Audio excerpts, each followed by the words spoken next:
नमस्कार. आज माझ्याकडे कट्टा हे शिरीष काणेकर लिखित एप्रिल 2012 ला पहिली आवृत्ती निघालेलं पुस्तक आहे.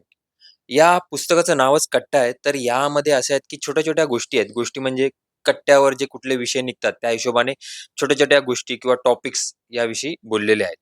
तर मी सध्या त्यातली एक कथा, एक गोष्ट छोटीशी वाचून दाखवतो. मोठा टीव्ही.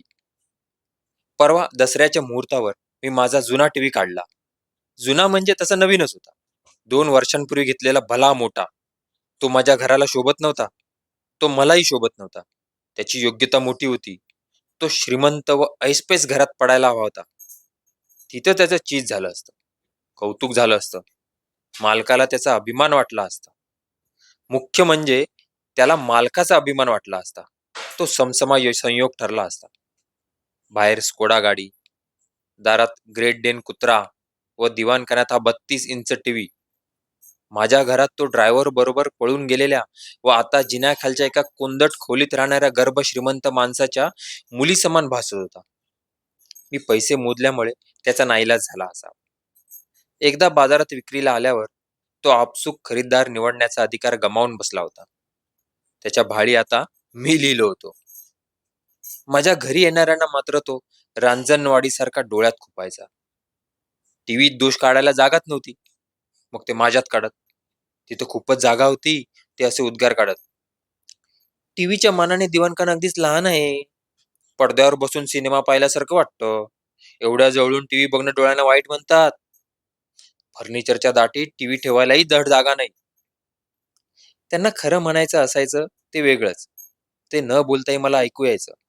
कपाटा एवढा टीव्ही कसला घेतोय महामूर्ख माणूस. भिंतीचे निघालेले पोपडे दिसत नाहीत. पावसात गळणारं छत दिसत नाही. जुन्या फर्निचरला लागलेली वाळवी दिसत नाही. असा आंधळा माणूस मोठा टीव्ही घेतो. आता माझ्या प्रायोरिटीज लोकांना कळू शकत नव्हत्या. त्यांच्या तर्कशास्त्रात माझं वागणं बसत नव्हतं. 25 इंची टीव्ही काढून मी 29 इंची अकाय टीव्ही घेतला होता.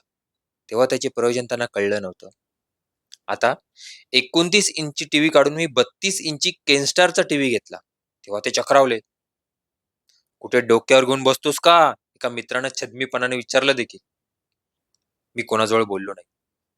कारण बोलून काही उपयोग नव्हता. पण माझी सगळी हौस मी एका टीव्हीत एकवटली होती. इतर अनेक इच्छा आकांक्षा पूर्ण करणं माझ्या आवाक्याबाहेरचं होतं. या वयात तर मी विचारही करू शकत नव्हतो. मी गाडी घेऊ शकत नव्हतो. मी मोठी जागा घेऊ शकत नव्हतो. मी युरोपच्या सफरीवर जाऊ शकत नव्हतो. मग टीव्ही मार्गे वाटायला येणारी करमणूक मी जास्तीत जास्त का खुलवू नये? खुर्चीत पाय पसरून क्रिकेटची मॅच बघताना मैदानावर असल्याचा आनंद मी घरबसल्या भरभरून का लुटू नये? टेनिस बघताना फेडरर किंवा नडालपासून मी हातभर अंतरावर बसलोय, हे थ्रिल मी का अनुभवू नये? टॉम हॅक्सचा टर्मिनल बघताना आपण डायरेक्ट त्या एअरपोर्टवरच उतरलोय व घडणाऱ्या सर्व घटनांचे साक्षीदार आहोत, हा कुंडलिनी जागरूक करणारा दिव्य आनंद मी का उपभोगू नये? काही हजार रुपयात हे सुख कवटाळू शकत असेल तर तोही अधिकार मला नाही का? अशा वेळी मी माझ्या अन्य गरजांचा अवसान घातकी विचार करू. भिंतीचे पोपडे निघालेत म्हणून मोठा टीव्ही आणायचा नाही. पावसाळ्यात छत गळतंय म्हणून मोठा टीव्ही आणायचा नाही. हातमोडक्या खुर्चीवर बसून मोठ्या टीव्हीत मी रममाण होऊ शकत असेल तर माझी आनंद समाधी कोणी का भंग करावी? मोठा रेफ्रिजरेटर घेणे व एसी लावणे हे मोठा टीव्ही घेण्यापेक्षा कितीतरी महत्वाचं आहे. हे माझ्या गळी उतरवण्याचा कोणी प्रयत्न का करावा? आमची सुख देखील आम्ही ठरवू शकत नाही का? ती कायम दुसऱ्याच्या निकषावर आम्ही तपासून घ्यायला हवीत का? नाहीतर ते आम्हाला हसणार, आम्ही हसून घेणार. ते आम्हाला मूर्ख ठरवणार, आम्ही मूर्खाच्या पडेल भूमिकेत शिरणार. एका मोठ्या टीव्हीच्या ओढीबद्दल. तर परवा दसऱ्याच्या मुहूर्तावर मी माझा 2 वर्ष जुना 32 इंच केनस्टार टीव्ही काढला आणि 40 इंची सोनीचा ब्राविया LCD टीव्ही आणला.